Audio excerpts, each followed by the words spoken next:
student, how are you? I hope you all are good and safe. Today we discuss your maths book गणित का जादू, chapter number 4, क्या लंबा क्या छोटा। एक बार लाली अपने पिता की दुकान पर सामान बेच रही थी।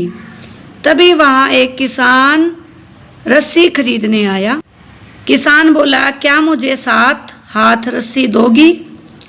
लाली ने क्या किया, रस्सी नापी। यह रही 7 हाथ रस्सी। अब किसान ने उसे नापा, लेकिन यह तो केवल 6 हाथ लंबी है। लो अपने हाथ को इस रस्सी से नापो, फिर उस लंबाई का 7 गुना ले लो। ऐसा क्यों हुआ? क्योंकि लाली ने तो 7 ही हाथ नाप के दी थी ना। तो मुझे बता सकते हो ऐसा किस कारण हुआ? सोचो। देखो किसान ने क्या किया। क्योंकि किसान के हाथ लंबे हैं ना, वो बड़ा है।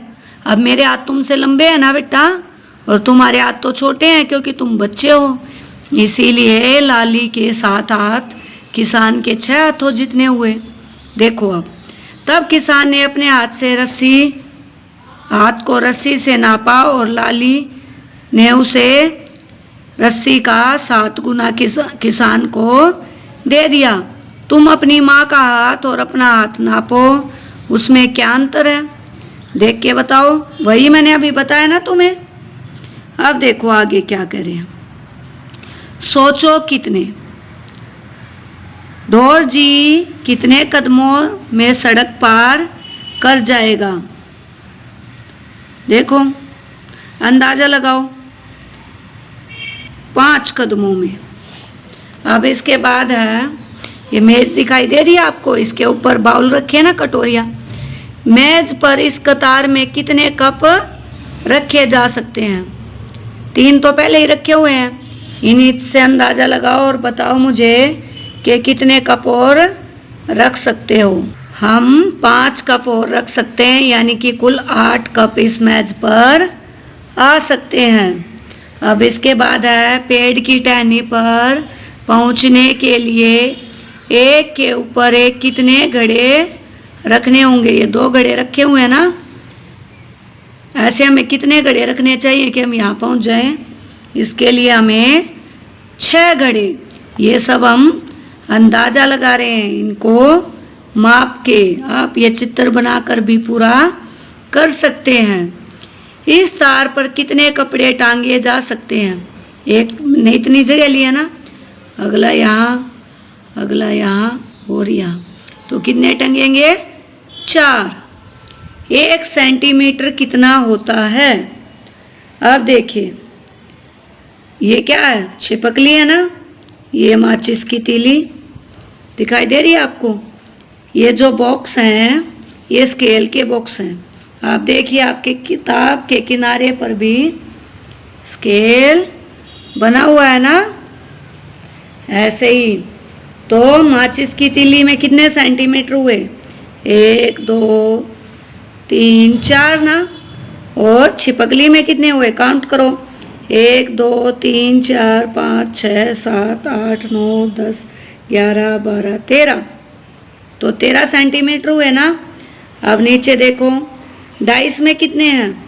1, और पत्ते में 1 2 3 4। और अब ये जो कलर दिया हुआ है, कलर पेंसिल, इसमें कितने हैं? 1 2 3 4 5 6 7। तो ये 7 सेंटीमीटर लंबा है। अब यहाँ देखिए, माचिस की तीली 4 सेंटीमीटर लंबी है, अभी हमने पढ़ी थी ना। पासे का हर किनारा 1 सेंटीमीटर का है। छिपकली 13 सेंटीमीटर लंबी है। पत्ती 4 सेंटीमीटर लंबी थी ना। मोमी रंग कितने सेंटीमीटर लंबा था? 7 सेंटीमीटर लंबा। अब ज्योमेट्री बॉक्स वाला स्केल लो और उसे गौर से देखो, इसमें कितने सेंटीमीटर होते हैं? इसमें 15 सेंटीमीटर होते हैं। जिस छोटे स्केल को तुम स्कूल में अक्सर इस्तेमाल में लाते हो, वह कुछ ऐसा होता है। ऐसा होता है ना वो स्केल। और देखिए इसमें कुछ चीजों को नाप के दिखा रहे हैं ना वो। ये क्या है? हुक है। ये पेपर है ना, पेपर रोल, कोई पत्थर, कील। देखो क्या जीरो के निशान से नापना ज्यादा आसान है? यहीं से नापना शुरू करेंगे ना हम। स्केल के पास बनाई गई चीजों को देखो और उनकी लंबाई बताओ। अब आपको लंबाई बतानी है। देख के जो हुक है हमारे पास वो कितना है? 1 सेंटीमीटर है ना। जीरो से शुरू करेंगे। कहाँ पे खत्म हुआ? 1 पे। स्केल में दिखाई गई छोटी छोटी लाइनों का क्या इस्तेमाल होता है? सोच के बताइए मुझे, क्या इस्तेमाल होता है? नापने में प्रयोग होता है ना। ये सेंटीमीटर से भी छोटा पार्ट है जिसको हम क्या बोलते हैं? मिलीमीटर। अपने आसपास देखो और कुछ चीजें ढूंढो जो करीब 10 सेंटीमीटर लंबी हो। ये पेंसिल दिखाई दे रही है आपको? आप इसका भी यूज कर सकते हैं। इससे छोटी पेंसिल आप उसका भी यूज कर सकते हैं। जिसकी लंबाई 10 से 20 सेंटीमीटर के बीच हो, जिनकी लंबाई 1 सेंटीमीटर से कम हो। आपको 3-4 तरह की चीजें लेनी है ना। अब इनमें से कुछ के चित्र यहाँ बनाओ। इस बॉक्स में आपको इनको छापना है। चाहे तुम कहाँ हो, सॉरी चूहे तुम कहाँ हो? मैं यहाँ हूँ। देखो चूहा है ना ये। और ये कौन सा एनिमल है? जिराफ।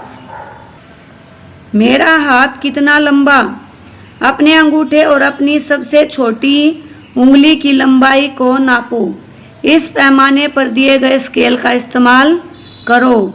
कौन ज़्यादा लंबा है, अंगूठा या छोटी उंगली? अपनी कक्षा में लंबाई मापने वाला एक फीता लेकर आओ। अभी तो हम घर पे है ना सभी, तो आप यहाँ से भी अपनी उंगली को नाप सकते हैं ऐसे रख के। देखिए अगर मैं मेरे अंगूठे की बात करूँ तो मैंने इसको 0 से रखा और कितना लंबा है ये? 7 सेंटीमीटर जितना। आपके अंगूठे तो छोटे होंगे तो आपको वैसे ही मापना है। जबकि मेरी छोटी उंगली कहाँ तक है? 6.5 तक है ना, 6.5 तक। ऐसे ही आपको लिखना है। अपने शरीर के अलग अलग हिस्सों की लंबाई का अंदाजा लगाओ। नाप करके देखो क्या तुम्हारा अंदाजा सही है। तुम धागा, स्केल, लंबाई मापने वाले फीते आदि का इस्तेमाल कर सकते हो। ये एक्टिविटी सभी बच्चों को करनी है और अपनी कॉपी में लिख के मेरे पास भेजनी है। सोचो अगर तुम किसी चीज की लंबाई को रस्सी, जूते के फीते या धागे से मापते हो तो कैसे पता चलेगा कि वह चीज कितने सेंटीमीटर की है? अब तुमने तो सेंटीमीटर का प्रयोग नहीं किया ना, तो तुम सेंटीमीटर के वाले फीते से पहले उस चीज की लंबाई माप लो। अब देखिए ये कॉलम आपको फिल करके मुझे भेजना है। नाक कितनी सेंटीमीटर की है तुम्हारी? और अभी तो तुम्हारे पास तुम्हारे दोस्त नहीं है ना, क्योंकि सब अपने घर हैं। तो तुम अपने दोस्त की जगह अपनी मम्मी, अपने पापा या अपने बहन भाई का नाप ले सकते हो। अपने नाप को अपने दोस्त के नाप के साथ रखकर देखो किसका सर सबसे बड़ा है और किसका सर सबसे छोटा। किसका हाथ सबसे लंबा है? बीच वाली उंगली कलाई तक। कौन सबसे ज्यादा लंबा है? तुम्हारा तुम्हारा कान या तुम्हारी नाक। तुम्हें कौन लेना है? तुम्हें अपने परिवार के सदस्यों के साथ ये प्रयोग करना है और इस तालिका को फिल करना है। क्या तुम्हारे किसी भी नाखून की लंबाई 1 सेंटीमीटर से ज्यादा है? अपनी नाप के मुझे बताओ। घिबली और चीनी के दाने। घिबली चींटी को दानों तक पहुंचना है। वह सबसे छोटे रास्ते से पहुंचना चाहती है। क्या तुम बता सकते हो कि सबसे छोटा रास्ता कौन सा है? अब देखिए ये चीनी के दाने है ना और ये घिबली चींटी। अब देखो एक तो ये रास्ता है एक ये वाला रास्ता है, एक ये रास्ता है और एक ये रास्ता है। तो सोच के अंदाजा लगा के मुझे जल्दी से बताओ कि कौन से रास्ते से चींटी को सबसे छोटा पड़ेगा। ख रास्ते से, क्योंकि ये अगर तुम मापोगे तो सबसे छोटा रास्ता होगा चीनी के दाने तक पहुंचने का। अब इसके बाद है, क्या तुम एक ऐसा रास्ता बना सकते हो जो सबसे छोटा हो और उस रास्ते की लंबाई सबसे कम हो? बना सकते हैं ना? क्या करेंगे हम? सीधा यहाँ आ जाएंगे। तो ये सबसे छोटा होगा ना, ये सबसे छोटा रास्ता है जहाँ तक गिबली अपनी चीनी के दानों तक पहुँच सकती है। इसके बाद है, मीटर कितना होता है? अभी हम सेंटीमीटर की बात कर रहे थे ना, अब हम मीटर के बारे में बात करेंगे। मैं एक लंबा कुर्ता बनवाना चाहता हूँ। अपने कुर्ते के लिए 2 मीटर कपड़ा लो और मेरे लिए एक लंबी स्कर्ट बनाने में कितने मीटर लगेगा? अब ये लड़की पूछ रही है ना, तुम्हें 3 मीटर की ज़रूरत होगी। जब आप जाते हो अपने कपड़े सिलवाने दर्जी के पास, टेलर के पास, तो ऐसे ही कहते हो ना तुम। फिर वो बताता है कि जी इसके लिए तो इतना कपड़ा लगेगा, आप ले आना, है ना। तो अब देखिए, 1 मीटर 100 सेंटीमीटर के बराबर होता है। कितने होते हैं 1 मीटर में? 100 सेंटीमीटर। इससे पहले हम सेंटीमीटर के बारे में पढ़ रहे थे ना। तो जब 100 सेंटीमीटर मिल जाएंगे तो क्या बनेगा? 1 मीटर। चलो 1 मीटर की रस्सी बनाएं। तुमने दुकानदारों को 1 मीटर रोड से कपड़ा नापते हुए देखा होगा। जब हम कपड़ा लेते हैं तो एक आयरन की रोड से नापता है ना उसको, कपड़े को, और काट देता है। 1 मीटर की अपनी रस्सी बनाने के लिए 1 मीटर रॉड और 1 रस्सी का इस्तेमाल करो। अगर आपके पास ये रॉड नहीं है तो आप ऐसा जो फीता है हमारा मापक, उससे भी 1 मीटर माप सकते हो। रस्सी के एक किनारे पर एक गांठ बांध लो। 1 मीटर रॉड को रस्सी के साथ रखो। जहाँ पे 0 से शुरू हो रहा है वहाँ पे हम रस्सी को रख लेंगे ना, और ले जाएंगे जहाँ पे 100 सेंटीमीटर हो जाएंगे। अब इन 2 गांठों के बीच की लंबाई 1 मीटर हुई। दूसरे किनारे पे भी गांठ लगा देंगे ना 1 मीटर होने पर। यह हुई तुम्हारी मीटर की रस्सी। अब तुम्हें मीटर रॉड न मिले तो तुम नापने वाले फीते का इस्तेमाल करो। रस्सी पर 100 सेंटीमीटर का निशान लगाओ। 100 सेंटीमीटर 1 मीटर के बराबर होते हैं। गतिविधि नंबर 1, कुछ ऐसी चीजें ढूंढो जो कि 1 मीटर लंबी दिखती हों। मीटर वाली रस्सी का इस्तेमाल करके बताओ कि इनमें से कौन सी चीज 1 मीटर से ज़्यादा या कम लंबी है।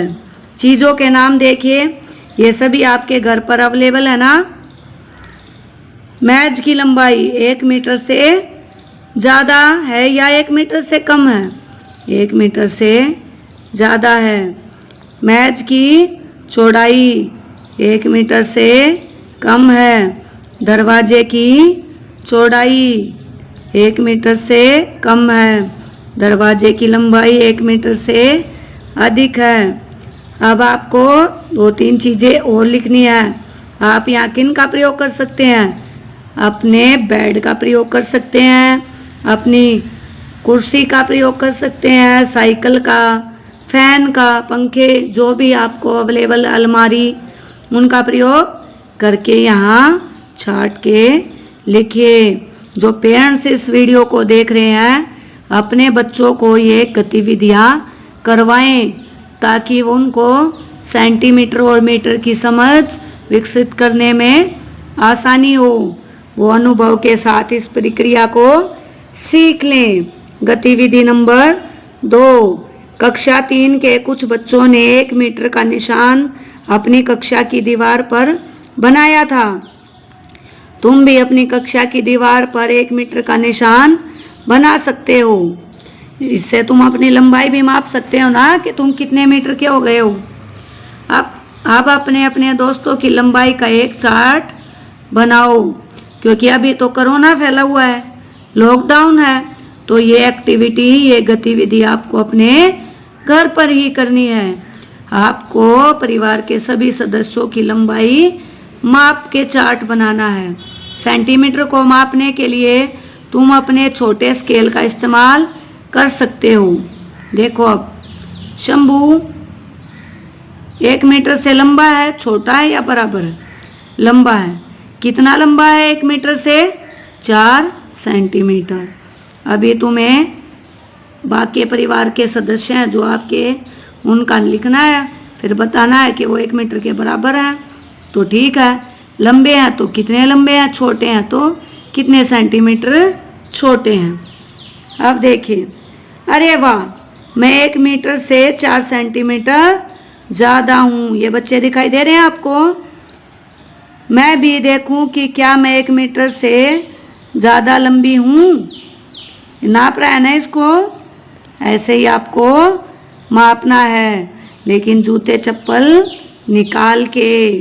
देखिए, सेंटीमीटर या मीटर, इनमें से किसकी लंबाई मीटर में होगी और किसकी लंबाई सेंटीमीटर में होगी और किसकी मीटर में?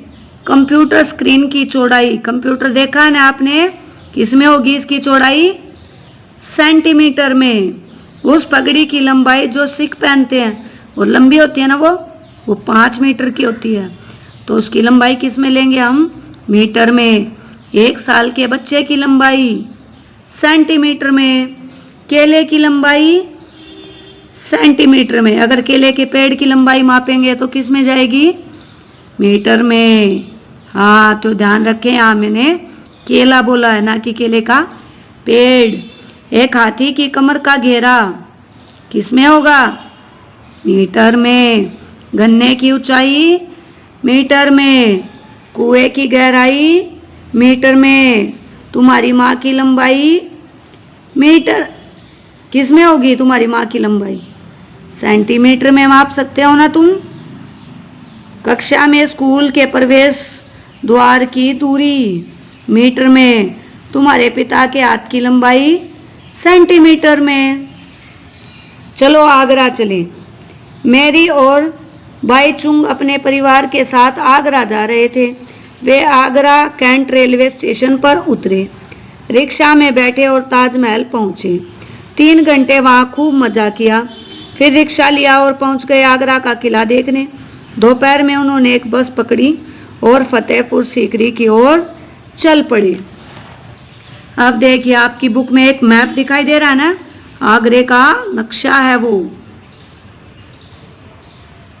अब देखिए, इसमें बाबरपुर जंगल, आगरा किला सब कुछ दिखाई दे रहा है ना। तो अब देखिए, अब इन जगहों के बीच की दूरी देखो।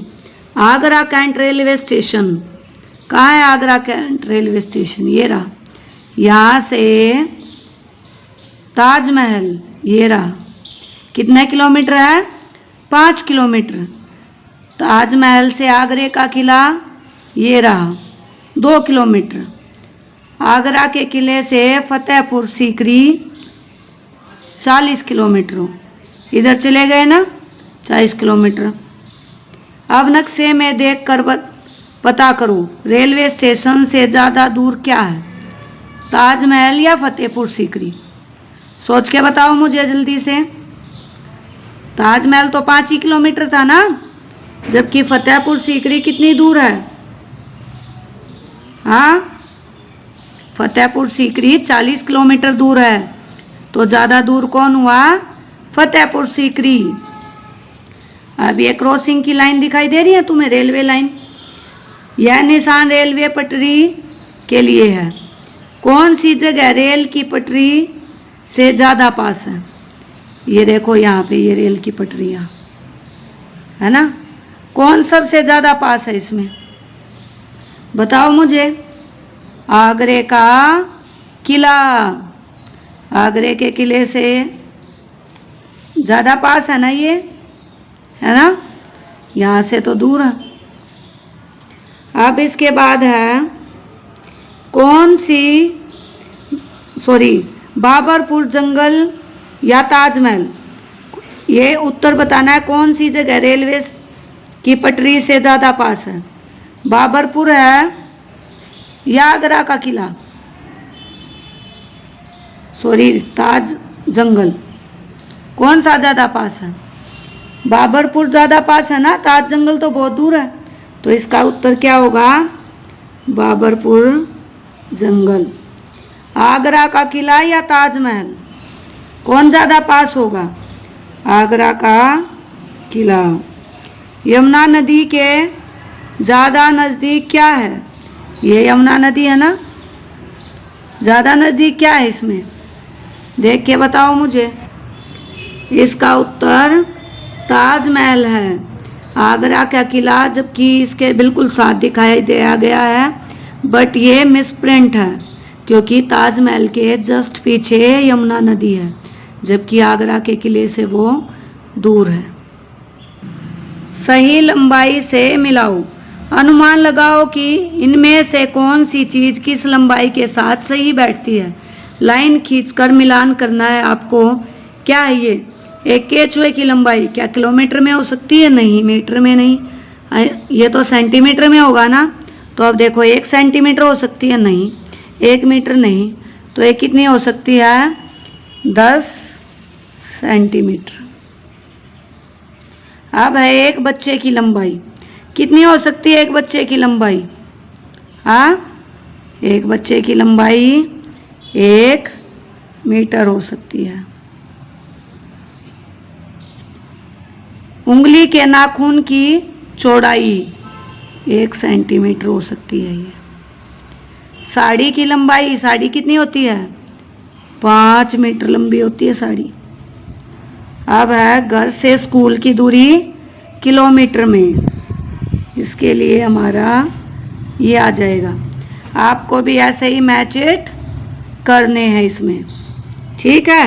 ये देखो 25 का बोर्ड है, फिर 27 का बोर्ड है, यानी कि ये 2 किलोमीटर की दूरी है। नेक्स्ट पेज पे आ जाइए। किसकी पूंछ सबसे बड़ी? इस तस्वीर में दिखाए गए जानवरों के बीच एक मुकाबला हुआ। तस्वीर दिखाई दे रही है आपको, है ना? तो देखिए, अब तय किया गया कि जिस जानवर की पूंछ सबसे लंबी होगी उसे इनाम मिलेगा। अब तुम्हें क्या लगता है कि इनमें से सबसे पहला इनाम किसको मिलेगा और दूसरा किसको? ज़रा अंदाज़ा लगाओ कि जो पूंछ सबसे लंबी है उसकी लंबाई क्या होगी। अब देखो, ये क्या है? छिपकली है ना? क्या इसकी पूंछ सबसे लंबी है? नहीं। ये कौन है? गाय। ये कौन है? सूअर। ये कौन है? बंदर, चूहा और हाथी। और ये देखो नीचे क्या है? सांप है। क्या मेरी भी पूंछ है? तो बताइए, क्योंकि सांप की पूंछ नहीं है ना, सांप तो पूरा ही पूंछ जैसा ही है, तो उसकी पूंछ अलग से नहीं बनाई हुई, तो इसलिए सांप को हम नहीं लेंगे। बस इस जानवरों में देखिए सबसे बड़ी पूंछ किसकी है? गाय की। गाय की पूंछ सबसे बड़ी है ना। उसके बाद सबसे बड़ी पूंछ किसकी होगी दूसरे नंबर पे? बंदर की, क्योंकि सूअर की पूंछ भी छोटी होती है और हाथी की पूंछ भी छोटी सी होती है, जबकि गाय की पूंछ लंबी होती है। और अब अंदाजा लगाओ कि गाय की पूंछ कितनी लंबी होगी। तो लगभग 1 मीटर के बराबर गाय की पूंछ होगी। इसी के साथ ये पाठ हमारा समाप्त हो गया है। इस पाठ में हमने क्या क्या सीखा? इसमें हमने सीखा मीटर और सेंटीमीटर तथा किलोमीटर। तो मापने की जो सबसे छोटी इकाई है वो क्या है? सेंटीमीटर में हम सबसे छोटी चीज़ों को मापते हैं, इसके बाद मीटर में और फिर किलोमीटर में। 1 मीटर में 100 सेंटीमीटर होते हैं, जबकि 1 किलोमीटर में 1000 मीटर होते हैं। तो जो ज़्यादा दूर होती हैं वो किलोमीटर में मापी जाती हैं, और जो छोटी होती हैं हमें पता चल गया ना कि किन को मीटर में मापेंगे, किन को किलोमीटर में और किन को सेंटीमीटर में।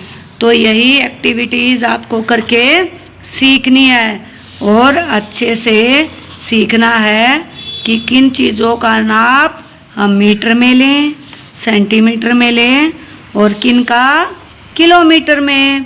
तो अपना ध्यान रखिए और हंसते खेलते मैथ को भी एंजॉय करते हुए पढ़िए और साथ ही इनकी गतिविधियों को भी कीजिए। अपना ध्यान रखिए। अगर आपको कोई समस्या आ रही है तो आप उसके लिए मुझे मैसेज कर सकते हैं और डेली अपने काम के लिए चैनल को सब्सक्राइब कर लें, ताकि जैसे ही आपका होमवर्क आए आपके लिए मैं वीडियो भेजूं आपको वो मिल जाए। Okay, bye.